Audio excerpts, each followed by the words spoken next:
अस्सलाम वालेकुम फ्रेंड्स, मैं हूँ रिभार। मैं आपके लिए लाई हूँ आपके लिए next video. Drama serial Bakhtawar के एपिसोड 24 यानी सेकंड लास्ट एपिसोड में जैसा कि आपने देखा कि बख्तावर जो है वो अपना इंटरव्यू देने जाती है। पिछले एपिसोड में जैसे हुरिया ने उसे को कहा था कि वो उसकी एक दोस्त है जो कि उसका इंटरव्यू लेना चाहती है, उसकी कहानी वो देना चाहती है मीडिया को। तो वो उधर इंटरव्यू देने जा रही है, तो तब आहद उसको छोड़ने जाता है। फिर वो आहद को कहती है कि आहद तुम भी अंदर आ जाओ। तो फिर वो कहता है क्यों, मेरा वहाँ क्या काम। तो वो कहती है कि शायद मुझे अंदर देर हो जाए तो तुम्हें यहाँ पर वेट करना पड़ेगा। तो आहद कहता है कि सारी ज़िंदगी तुम्हारा वेट किया है तो फिर ये वेट किया है। और फिर बख्तावर अंदर चली जाती है। अंदर जाते तो सामने उसको दिलावर को देख के वो चौंक जाती है। दिलावर भी वहीं होता है। फिर उसके बाद हुरिया की दोस्त जो है वो उससे बात करती है, उसको फिर बताती है।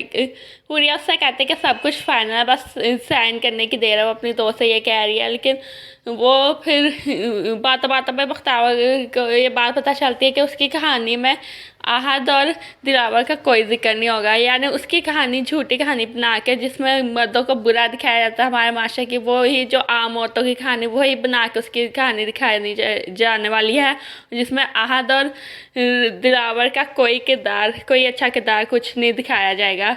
उन दोनों को अंदर से स्किप करने वाले हैं वो लोग।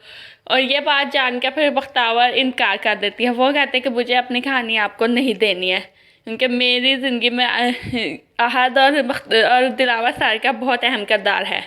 आज इतना सब कुछ होने के बाद भी मैं अपनी पढ़ाई कंटिन्यू कर रही हूँ, मीडिया के सामने आ रही हूँ, अपनी सारी बातें बता रही हूँ। तो ये हिम्मत मुझे उन दोनों की वजह से ही मिली है।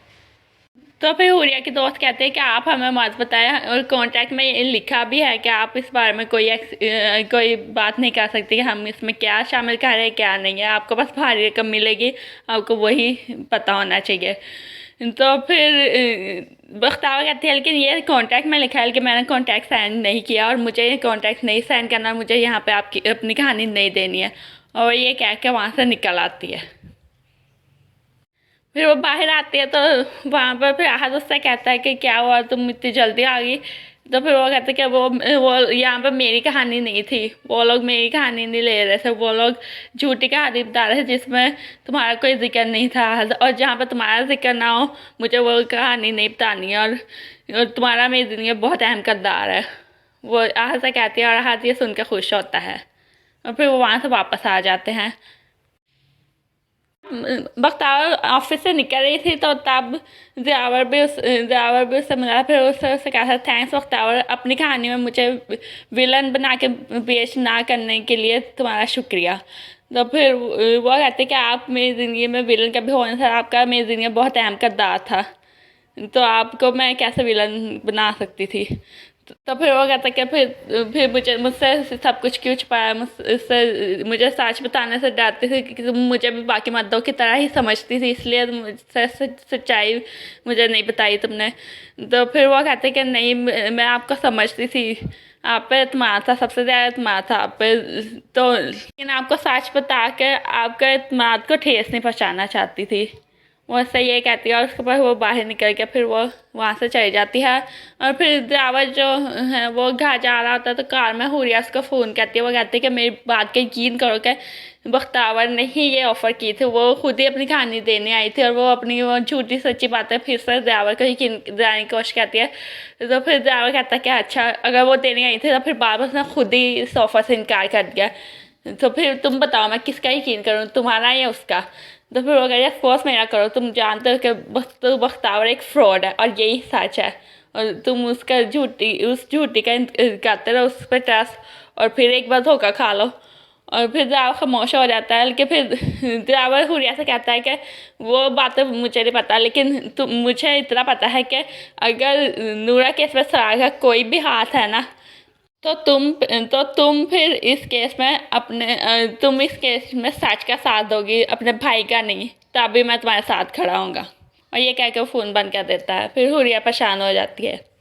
फिर बख्तावर नूरा से मिलने हॉस्पिटल जाती है। नूरा का होश आया, उससे मिलते उसको बताती कि मैं तुम्हारी सहेली बख्तू। और फिर वो सब फिर नूरा से बात करते, वहाँ पर दिलावर और एसपी मोहसिन भी होते हैं। और वो फिर कहते हैं कि बख्तावर नूरा से कहती है कि वो सच जो है वो अपना बयान सच दे, लेकिन उसके बाप और चाचा वगैरह की तरफ से दबाव है कि वो लोग सच नहीं बोलेंगे। तो इस मामले में लेकिन नूरा बख्तावर का साथ देने की बात करती है। फिर आहद जो है वो कहता है कि तुम नूरा से मिलने क्यों गई थी। वो लोग डाइनिंग टेबल पे बैठे होते तो आहद कहता है नूरा से मिलने क्यों गई थी, तुम्हें इस केस से दूर रहना चाहिए। तो फिर वो कहती क्यों क्यों क्यों मैं नूरा से मिलने गई थी, वो मेरी दोस्त और मुझे उसका इस केस में मेरा जितना भी उसका सपोर्ट होगा मैं उसको करूँगी। और उसकी माँ शरीफा बेगम भी कहती है कि हाँ मैं भी चाहती हूँ कि वो जो भी सच जानती है बख्तावर वो सारा मीडिया को बताए।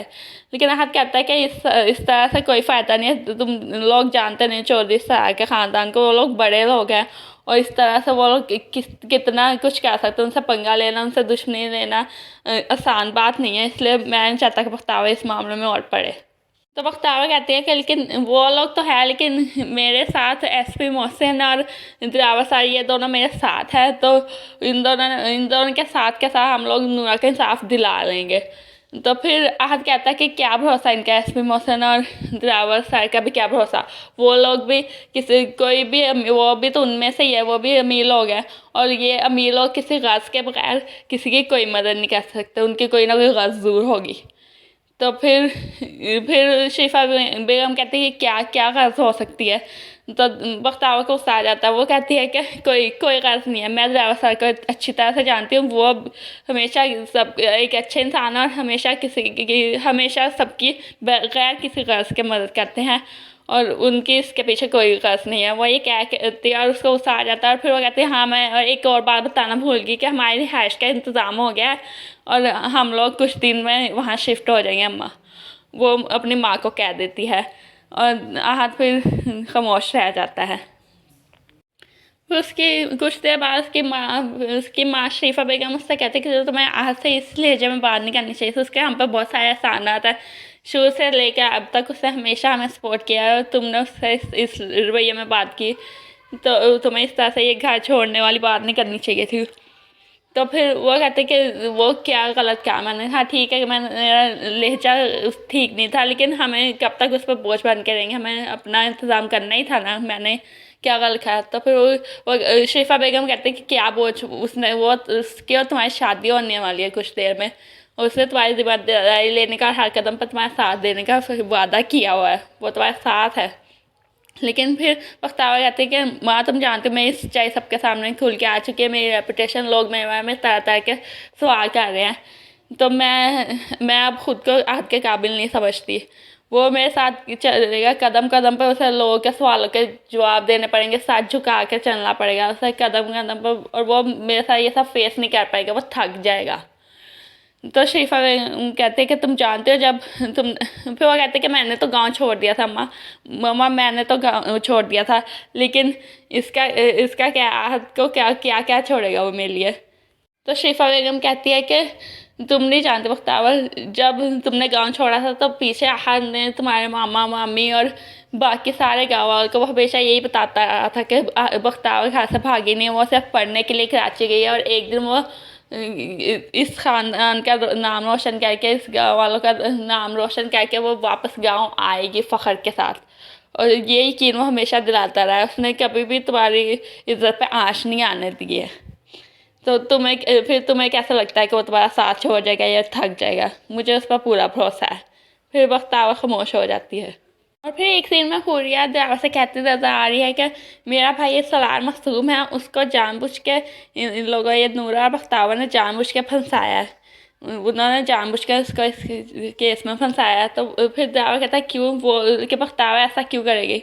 तो फिर वो कहते तुम नहीं जानते, मैं जानती हूँ, वो तुम्हें पसंद करती थी, उसने हमेशा तुम्हारे सामने बख्तू बन के रही है, तुम्हें पसंद करती है, फिर मैंने उसकी आंखों में तुम्हारे लिए देखी है पसंदगी, और मुझे हमेशा ये तुमसे दूर रखने का भी यही मसला था कि मुझे हमेशा लगता था कि वो तुम्हें मुझसे छीन लेगी। मुझे बख्तू पे भी शक था और फिर अब वो उसका सामने आए कि वो बख्तावर ही थी, तो मेरा शक गलत नहीं था। नेज़ वो अपने खदशात ड्राइवर पर या करती है।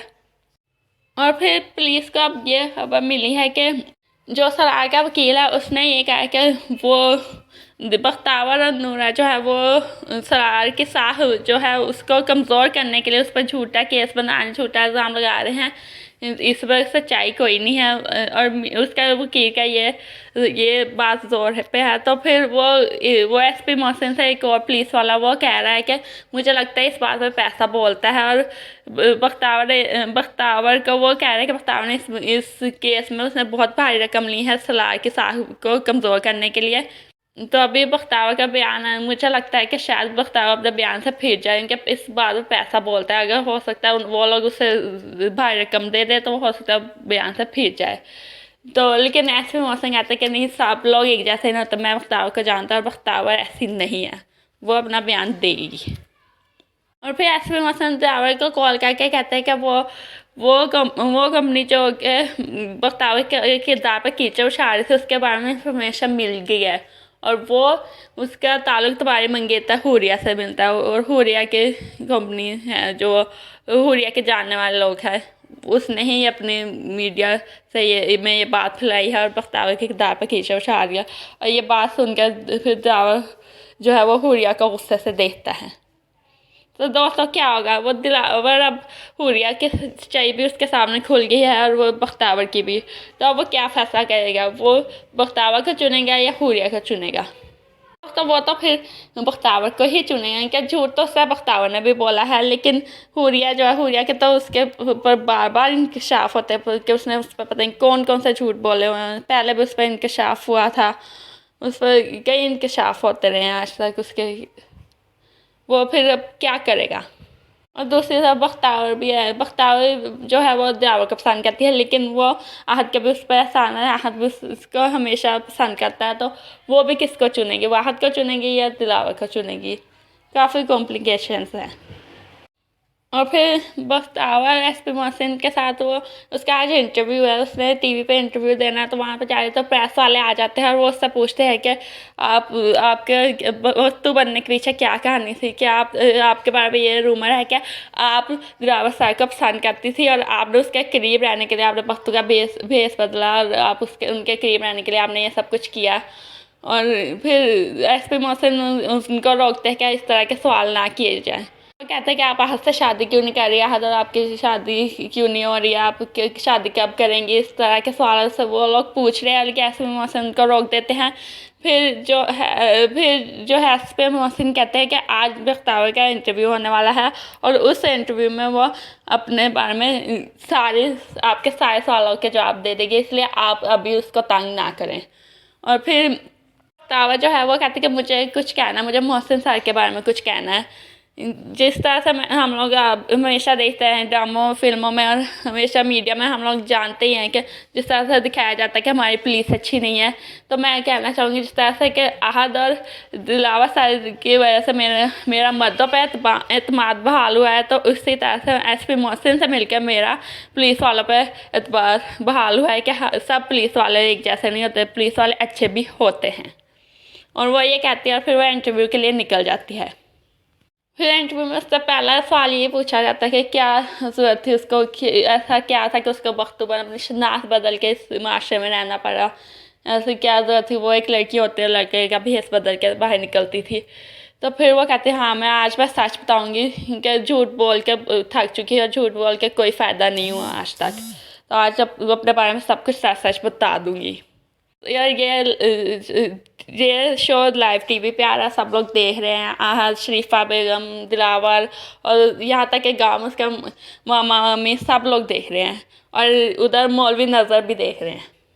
तावा कहती है कि क्या एक औरत होने के नाते मुझे मेरा माशरा मेरा मज़हब ये इजाज़त नहीं देता है कि मैं जहाँ शादी नहीं करना चाहती वहाँ इनकार कर सकूँ, या मैं अगर पढ़ना चाहती बाइज़्ज़त तरीके से तो मैं पढ़ सकूँ, लेकिन ये माशरा हमें इजाज़त नहीं देता। हम अगर पढ़ाई के लिए शहर छोड़ना चाहें या फिर किसी रिश्ते से इनकार कर दे तो हमारे पर कोई ना कोई भुगतान लगा दिया जाता है कि इसका तो कोई चक्कर होगा, कुछ ना कुछ होगा। हमारे माशरे में हमेशा औरत को गलत नज़र से ही देखा जाता है, बल्कि हालांकि उसका नज़रिया अगर ठीक होगा, वो कुछ ठीक भी करना चाहती है, लेकिन हमारा माशरा उसको नहीं करने देता। तो मेरा ये सबसे सवाल है कि ऐसा क्यों, हमारे जब औरत को इस्लाम ने भी दी है ये अपनी पसंद नापसंद का और तालीम का, ये दोनों हक इस्लाम ने औरत को दिया है, तो फिर मुझे ये हक क्यों नहीं। मैं यही सवाल करना चाहूँगी। ये सब बातें हैं जिनकी वजह से मुझे अपना भेस बदलना पड़ा। फिर मेरा आखिरी सवाल जो है वो मौलवी नज़र आपके लिए है। हाजी साहब आप सुने आपके लिए है कि अगर कोई हर वो औरत जिसके सर पर बाप और भाई का साया होता है, चलो वो तो ठीक है, लेकिन जिसके सर पर बाप और भाई का साया नहीं होता, हर वो औरत बदकिरदार नहीं होती, वो बदचलन नहीं होती कि वो पढ़ लिख के वो आवारा हो गया है या फिर वो कोई नौकरियाँ कर रही है तो उसका किरदार भी ठीक है, ये सब नहीं होता है। आप लोग जो है हमारे माशरे में आप लोग यही करते हैं। आप लोगों से यही गुजारिश है, आपसे मैं यही गुजारिश है कि आप किसी मजबूर बेसहारा लड़की को देखें तो उसके सर पे आप भाई बन के हाथ रख सकते हैं, बाप बन के हाथ रख सकते हैं। हर मजबूर औरत के घर रिश्ता भिजवाना ही सही नहीं होता और वो अपनी सारी बातें सारी भड़ास निकाल देती है। इतना ही देखा है हमने। और फिर नेक्स्ट एपिसोड में चौधरी दस्तगीर जो है वो हुरिया से कहते नज़र आ रहे हैं। वो कह रहे हैं कि बख्तावर ने हमारी सियासत के ताबूत में आखिरी कील ठोंक दी है, अब हम लोग कुछ नहीं कर सकते। एक सीन में हुरिया कहती नज़र आ रही है कि तुम्हें बख्तावर की इतनी फिक्र है ना, तो यू नो व्हाट, तुम ही उससे शादी कर लो ना। यू डिज़र्व हर, तुम ही उससे शादी कर लो, तुम्हारा उसका बहुत अच्छा मैच रहेगा, तुम एक नई मिसाल कायम कर लो उससे शादी करके। फिर जो है ड्राइवर की मोम जो है वो शरीफा बेगम को कोई भारी रकम देती नज़र आ रही है। वो कहती है कि बख्तावर को दिलावर की ज़िंदगी में बिल्कुल नहीं आना चाहिए, अपनी बेटी को लेकर मेरे बेटे की ज़िंदगी से बहुत दूर चली जाओ, बहुत दूर। एक सीन में फिर दिलावर बख्तावर साथ होते हैं तो आहद अपनी बाइक लेके आ रहा है, वो उनको देख के फिर हैरान हो रहा है। तो अब दोस्तों फिर क्या होगा लास्ट एपिसोड में, यही देखा हमने। लास्ट एपिसोड में क्या होगा, क्या फिर शरीफा बेगम बख्तावर को लेकर दिलावर की ज़िंदगी से दूर चली जाएंगे वाकई, या फिर दिलावर बख्तावर की शादी गई। आहद का क्या होगा, आहद बख्तावर से शादी करेगा या फिर वो खुद ही बख्तावर और दिलावर के बीच में से हट जाएगा। जबकि हुरिया का तब हटता हुआ ही नज़र आ रहा है, वो तब खुद ही इस तरह से कह रही है। और वैसे भी मुझे नहीं लगता था कि दिलावर ने हुरिया से अब शादी करनी है, उसकी सारी असर उस पर खुल चुकी है। और दिलावर बख्तावर की शादी में जैसे कि उसकी माँ भी नहीं चाहती, उसका बाप भी नहीं चाहता, बहुत ज़्यादा कॉम्प्लिकेशंस हैं। तो क्या अब दिलावर बख्तावर की शादी होगी लास्ट एपिसोड में, या फिर आहद और बख्तावर की शादी हो जाएगी। तो दोस्तों क्या होगा, आपको क्या लगता है, आपकी क्या राय है, और आपको कौन सा किरदार पसंद है, आपको आहद का किरदार पसंद है या दिलावर का किरदार पसंद है। तो दोस्तों मैं तो यही कहूँगी कि दिलावर और बख्तावर की ही शादी होनी चाहिए। आहद जो है वो हमेशा से सपोर्टिंग किरदार ही रहा है और उसको अब मतलब उसकी और बख्तावर की शादी होगी तो ये फिर ड्रामे का एंड अच्छा नहीं होगा। तो आपकी क्या राय है, अपनी राय से मुझे ज़रूर आगाह कीजिएगा। वीडियो पसंद आई हो तो लाइक कर दीजिएगा, सब्सक्राइब करके बेल आइकन लाजमी प्रेस कर दीजिएगा ताकि आपको मेरी नेक्स्ट वीडियो का नोटिफिकेशन मिलता है। अल्लाह हाफिज़। अस्सलाम वालेकुम।